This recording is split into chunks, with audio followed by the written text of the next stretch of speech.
acharam? Vai lá, Claudinha.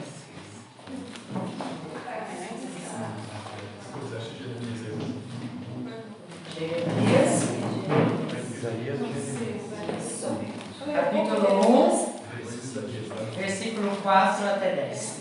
E ali diz o seguinte: a palavra do Senhor veio a mim dizendo: antes de formá-lo no ventre materno, eu já o conhecia. Antes de você nascer, eu o consagrei e o constituí profeta às nações. Então eu disse: Senhor Deus, eis que eu não sei falar, porque eu não passo de uma criança. Mas o Senhor me disse: não diga, não passo de uma criança, porque a todos a quem eu o enviar, você irá. E tudo o que eu lhe ordenar, você falará. Não tenha medo de ninguém, porque eu estou com você para livrá-lo, diz o Senhor. Depois o Senhor estendeu a mão e tocou na minha boca, e o Senhor me disse: eis que ponho as minhas palavras na sua boca. Veja, hoje eu o constituo sobre as nações e sobre os reinos, para arrancar e derrubar, para destruir e arruinar, e também para edificar e plantar. O texto fala por si só, né? Tantas coisas vêm à mente quando a gente lê esse pequeno texto. E o livro de Jeremias, ele é, na verdade, um livro bem profético, né? É um livro profético para o povo de Israel e especialmente para a consciência do povo de Jerusalém e o povo de Judá. Então, essa palavra de Jeremias, ou o livro de Jeremias, se fazia necessário porque o povo ele tinha se afastado de Deus, causando ameaça e julgamento. E eu queria falar só um pouquinho sobre Jeremias. Eu sempre fico muito admirada quando o pastor Moacir conhece alguém, logo ele descobre que é filho daquele, que é amigo daquele, daquela família, ele tem todo um histórico, né? Então eu acho isso tão bonito, sabe de onde vem, de que geração, de que linhagem e assim por diante. E Jeremias era filho de Ilquias, ele nasceu na cidade de Anatote, no território de Benjamim. E Anatote era um pequeno vilarejo sacerdotal, ficava a mais ou menos 3 quilômetros de distância de Jerusalém. Durante a infância de Jeremias, reinaram os reis Manassés e o rei Amon. E esses dois reis eles foram caracterizados assim pela apostasia, de ficarem longe de Deus, e pela idolatria. Muitos ídolos, muitas imagens, isso você vai encontrar lá em 2 Reis 21. O próprio rei Manassés, que reinava na época que Jeremias nasceu, ele tinha anulado completamente as reformas que o pai dele tinha iniciado, Ezequias. Então ele era um rei também ateu e idólatra, né? E apesar disso, na cidade sacerdotal de Anatote, Jeremias ele teve contato com a tradição religiosa do povo dele e cresceu em um lar que temia e amava a Deus. Então ele foi instruído na lei do Senhor e ele recebe também um profundo conhecimento de profetas que vieram antes dele, como Isaías, Oséias, Amon, né? E isso reflete em cima da vida dele. A situação interna lá de Judá, ela era lamentável, porque havia um declínio religioso, né? O paganismo se espalhava e o ambiente internacional era bastante movimentado, algo diferente de hoje, né? A gente vê nações sendo cada dia mais pagãs, não amando a Deus, conflitos surgindo de tudo que é país. Então existia um clima de constante tensão que envolvia assírios, egípcios, babilônios. Hoje existe um clima de constante tensão, né? Israel, Gaza e Rússia e Ucrânia. É um clima de constante tensão. O que vai ser se Israel entrar em guerra? Como o mundo vai reagir a isso? Então, nada diferente dos cenários passados. Então, esse era o cenário que Jeremias passa os primeiros anos de vida dele. E quando o rei Manassés morreu, Jeremias devia ter mais ou menos em torno de 10 anos. Aí vai assumir o filho de Manassés, que é Amon, que reinou só por 2 anos. Aí entra Josias, o tão conhecido Josias, que devia ter por 9 anos quando se tornou rei. Uma criança, na verdade, esse é uma criança, né? E Josias reinou por 31 anos. E a Bíblia fala que durante o reinado dele, ele limpou Jerusalém dos ídolos, né? Destruiu os altares, os ídolos e tudo que existia, reconstruiu a casa do Senhor, e lá ele encontrou também a palavra de Deus, né? E a leu para o povo, e o povo percebeu o quanto estavam longe de Deus. Então acontece um reavivamento naquela época, durante o reinado do rei Josias, mas era um reavivamento muito temporário, muito superficial. E Jeremias tinha percebido que o povo tinha mudado, mas era só superficialmente. Interiormente, tudo continuava a mesma coisa. E Jeremias nasceu por volta de 646 a.C., foi chamado para ser profeta em 626, então ele devia ter uns 20 anos, e provavelmente morreu em 586, foi o ano que Jerusalém também caiu, né? O ministério dele começa lá em Anatote, naquele pequeno vilarejo, e ele permanece ali alguns anos, e provavelmente ali os judeus olhavam para ele dizendo assim: é um profetazinho insignificante, pequenininho, lá daquele vilarejozinho, o que pode vir de bom dali, né? É um lugarzinho pequeno. E isso me faz lembrar assim, quando a gente assiste hoje as Olimpíadas, né? Eu sou muito fascinada por ginástica olímpica, e você olha e você percebe assim, da onde vêm esses ginastas, né? A nossa Rebeca Andrade vem lá da favela. Família de 8 filhos que a mãe teve que criar, trabalhar duro para sustentar essa família.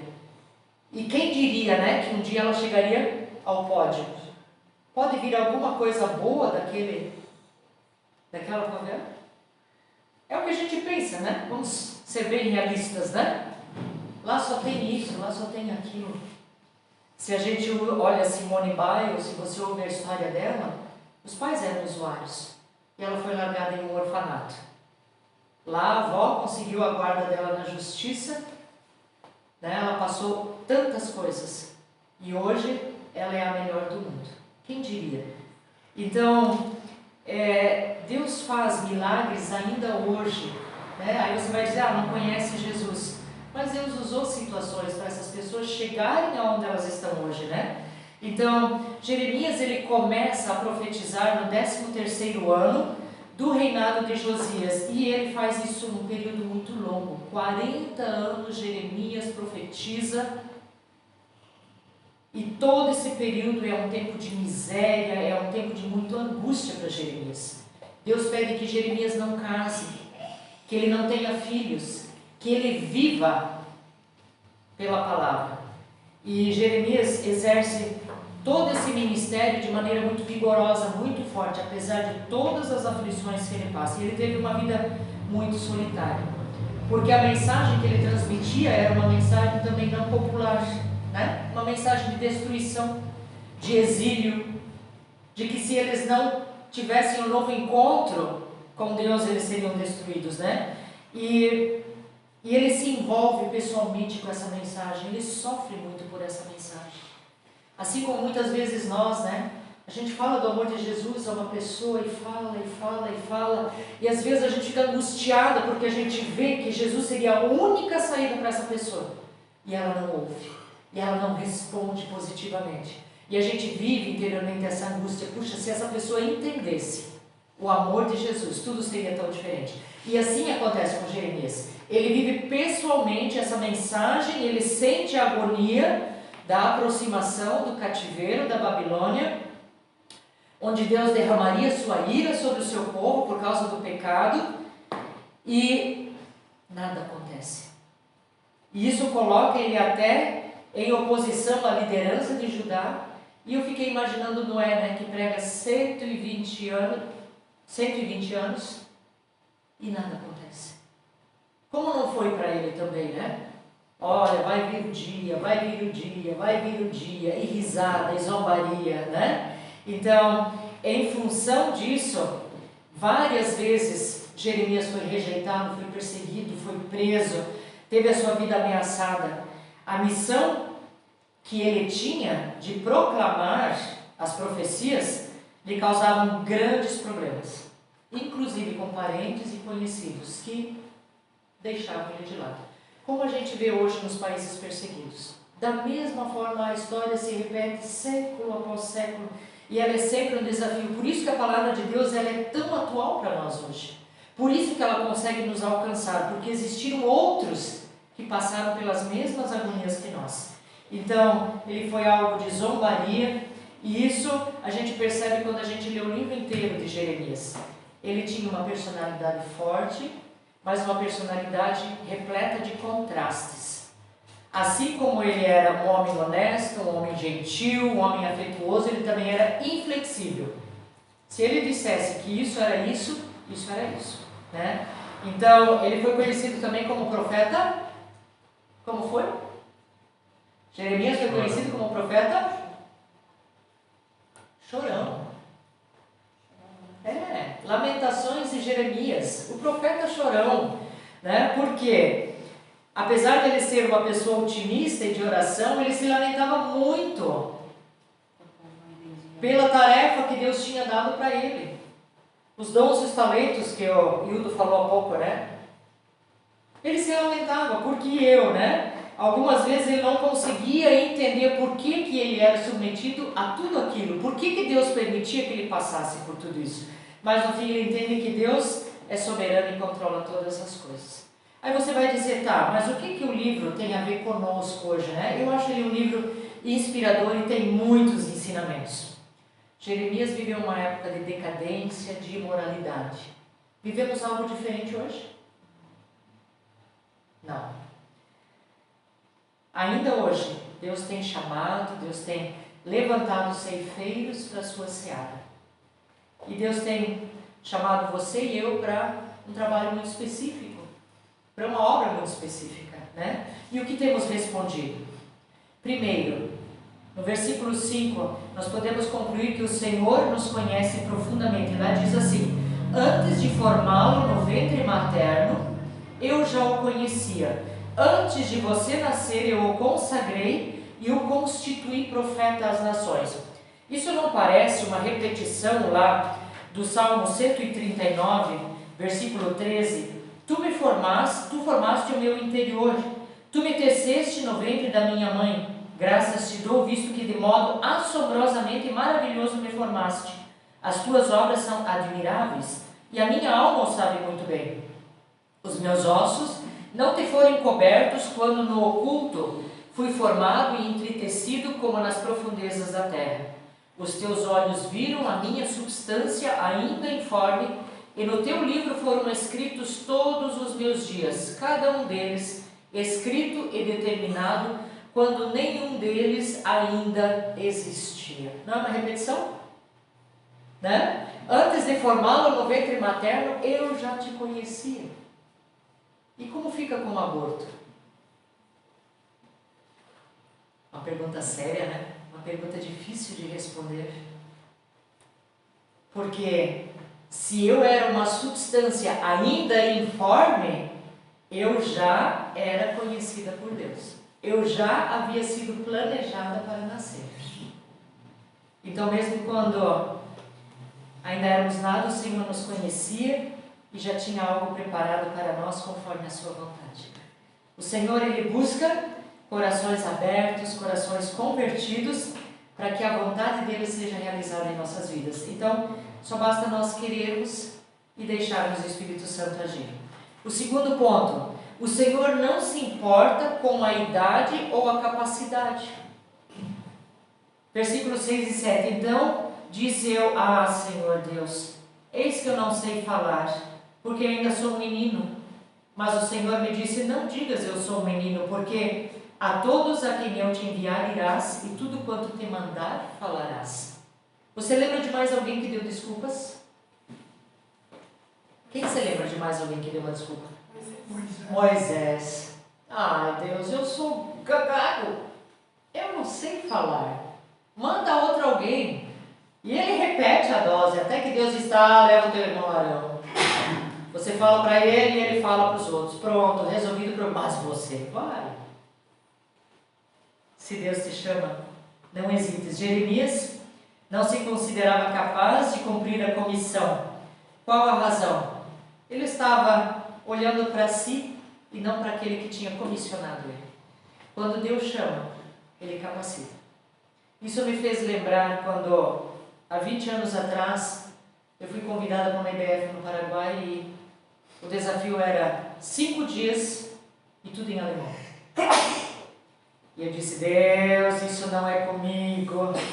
E o convite veio e eu disse, Deus, mas esse negócio não é para mim. Nunca, nem orei em alemão, quanto mais trazer uma história em alemão, quanto mais falar, cantar com as crianças em alemão, né? E vai atrás disso tudo, né? E sabem, foram momentos incríveis, foram talvez os mais marcantes da minha vida. Foi onde Deus permitiu que inúmeras crianças e pré-adolescentes conhecessem Jesus e tomassem uma posição para Jesus. E eu não digo isso para honra minha. Porque se eu tivesse que fazer hoje de novo, eu teria que ter a mesma capacitação. Eu olho para trás e penso assim, não sei como deu certo. Foi Deus quem fez. É diferente quando a gente fala alemão assim meio quebrado entre nós aqui e dá risada, né? Porque cada um tem o seu sotaque, o seu dialeto. Mas você chega num lugar que você não conhece. E você sabe que crianças são críticas, né?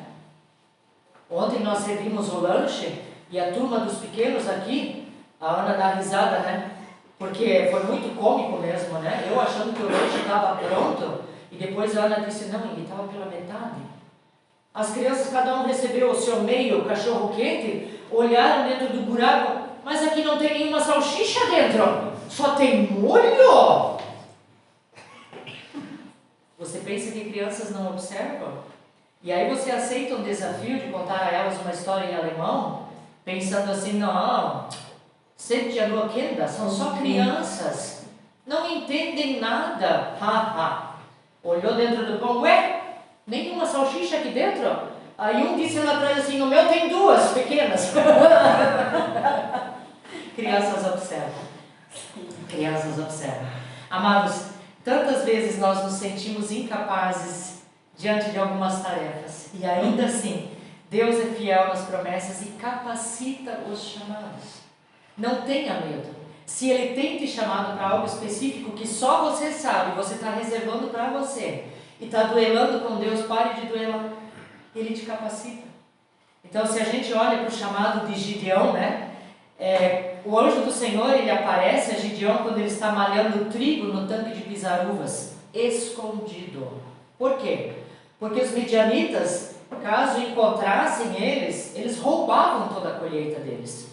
E Gideão estava escondido malhando trigo. E o anjo se dirige a ele, dizendo, você é corajoso, e o Senhor está com você. E aí, o diálogo entre eles continua, e Gideão responde assim, ah é? Mas se o Senhor Deus está com o nosso povo, então por que está acontecendo tudo isso com a gente? Você já falou isso com Deus?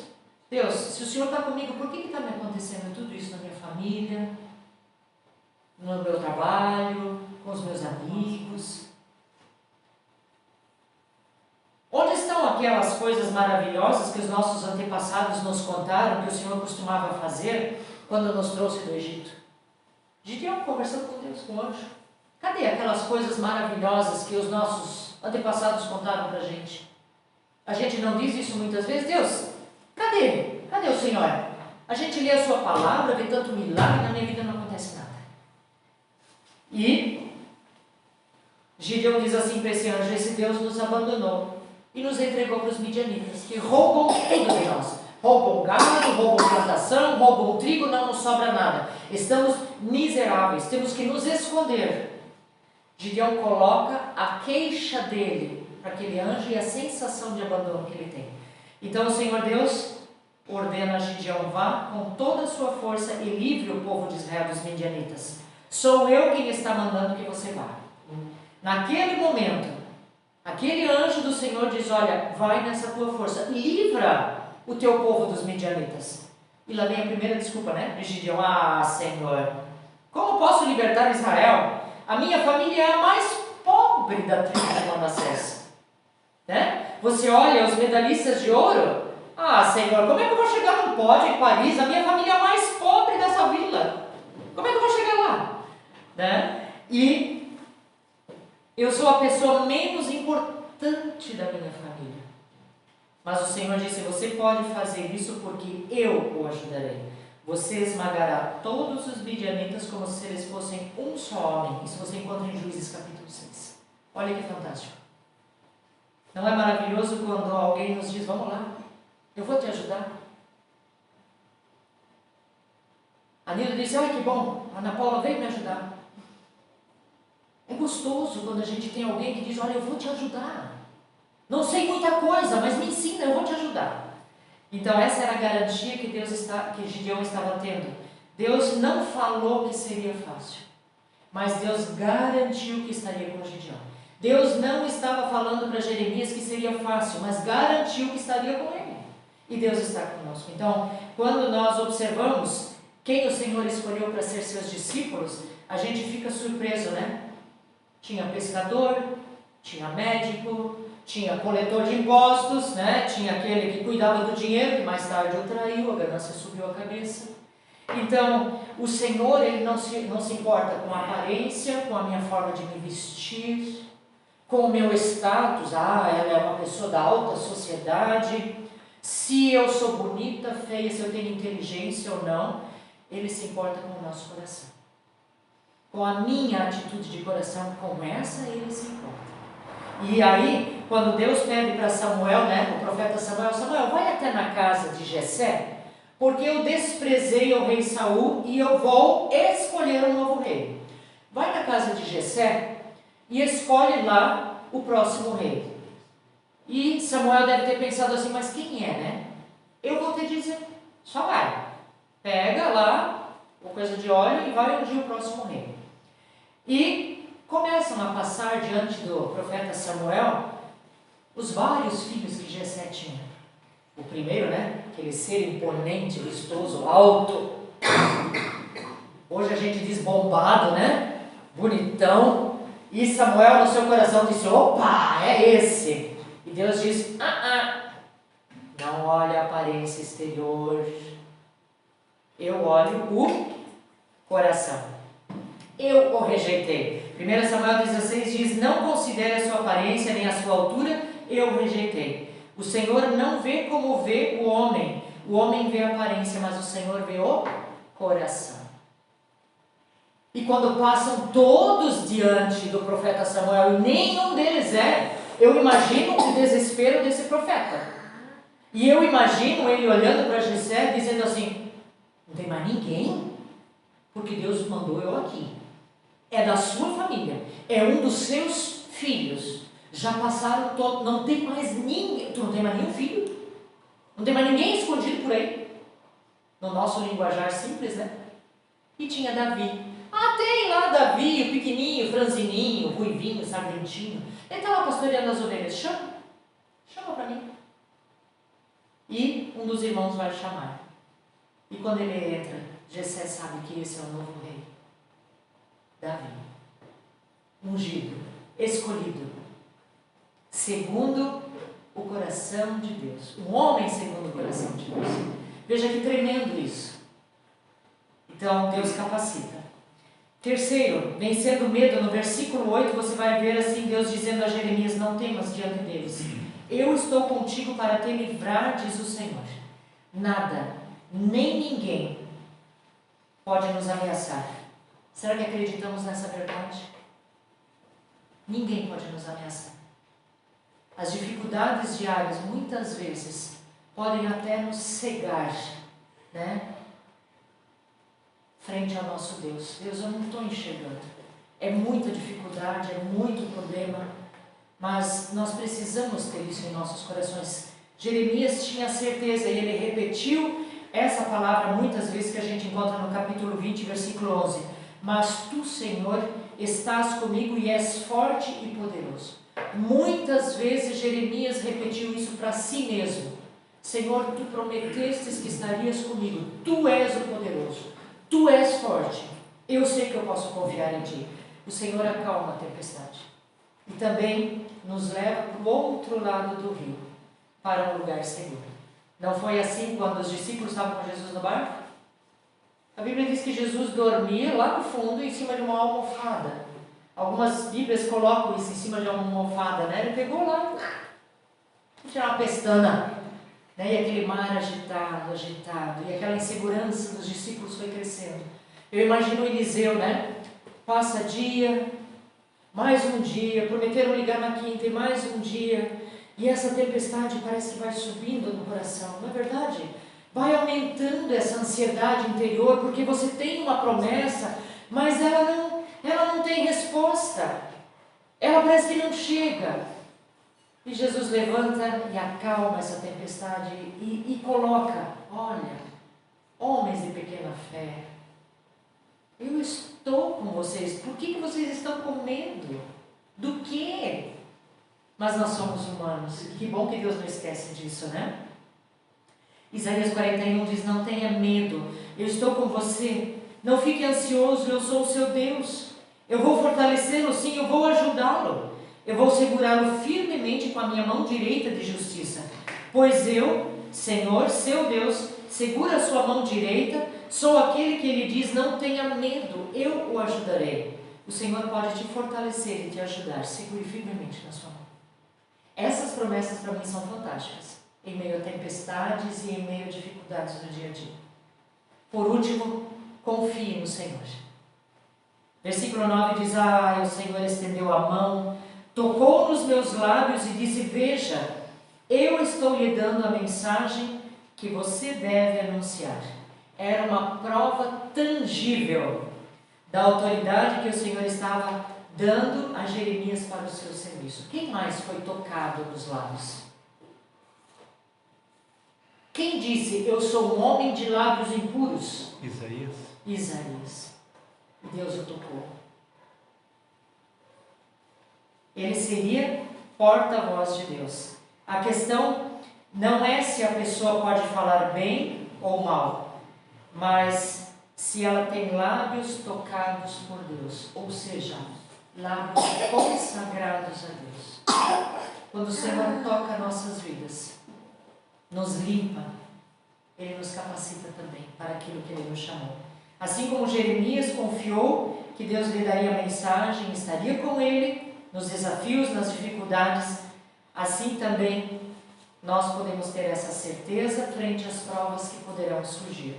Deus está conosco. Não tenha uma fé duvidosa. Lembre-se que, apesar de Jeremias ter aceito o chamado, o desafio de proclamar as verdades do Senhor, mesmo tendo a garantia de que Deus sempre estaria com ele, os tempos foram muito difíceis. Se você acredita que se convertendo, os seus problemas vão acabar, como muitas denominações acham, isso não é verdade. Pelo contrário, eu diria que vão aumentar, porque você tem um inimigo da sua alma que está sempre ao seu redor, buscando tragar você, né? A Bíblia fala que o inimigo anda ao nosso redor buscando nos tragar, buscando consumir a nossa fé, a nossa esperança, a nossa segurança. Então, Jeremias também passou por momentos de profunda depressão, por isso ele foi chamado de profeta chorão. Ele também desejou não ter nascido como Jó. Ele era tão humano quanto nós, mas ele era muito útil na obra do Senhor. Também a nós Deus quer usar. Julgamento e restauração eram as duas mensagens de Jeremias. E a fonte dessa mensagem era claramente o Senhor. A mensagem ela seria declarada através de Jeremias do jeito dele. Deus só deu a mensagem, julgamento e restauração. Hildo, está aqui, o tema é julgamento e restauração. Como você vai trabalhar esse tema se fosse uma redação? É contigo. Garanto que vai ser diferente da forma como eu vou trabalhar esse tema. Então Deus permitiu que usássemos o nosso jeito, a nossa personalidade para transmitir essa palavra. A forma que o Eliseu transmite não é a mesma que a minha. E está tudo bem para Deus. Está tudo bem, porque Ele quer nos usar do nosso jeito, da nossa forma. Pessoas que a Rosinete alcança, eu não vou alcançar. Porque ela tem um jeito, ela tem um carisma, eu tenho totalmente outro. Então Deus deu a palavra, não deu a forma. Então, a fonte da nossa mensagem, a palavra de Deus que nos foi deixada, é a mesma coisa. Nós temos duas mensagens a transmitir: salvação e condenação. Quem gosta dessa mensagem? Alguém gosta de ouvir que vai ser condenado se não receber Jesus no coração? Ninguém gosta dessa mensagem. E muitas vezes, quando a proclamamos, as pessoas dizem assim: lá vem aquele fanático de novo, aquele crente. Deixa ele de lado, porque está louco, tem que ter orelha para aguentar aquele cara. Deus não falou que seria fácil, falou? Não. Mas a mensagem Ele nos deu: proclame salvação e proclame condenação. Proclame que meu filho morreu por cada um deles. E proclame também o que acontecerá se eles não receberem o meu filho, que é o caminho, a verdade e a vida. Então, assim como Jeremias foi ensinado, moldado, vamos permitir que também Deus nos molde através do Espírito Santo. Que Ele nos capacite para o chamado que Ele nos tem dado. E que possamos fazê-lo da melhor forma possível. Que possamos ser bênção aonde Deus nos tem plantado. Deus plantou ao Antônio e a mim aqui. Por quanto tempo? Não faço a mínima ideia. Mas enquanto nós estivermos aqui, nós queremos servir. Com o pouco ou com o muito que sabemos, não importa. Nós queremos servir. Seja na frente ou seja no oculto, preparando toda essa parte. Ele trabalhou tanto na EBF, quanto os que trabalharam aqui e os que trabalharam na cozinha.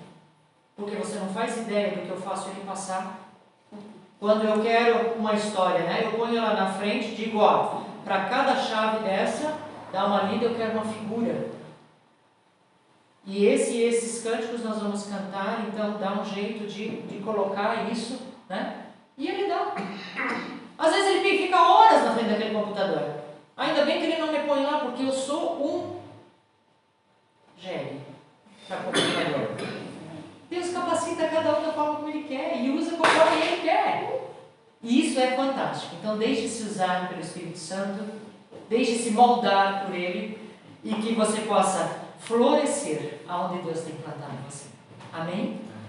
Rose, eu mudei a música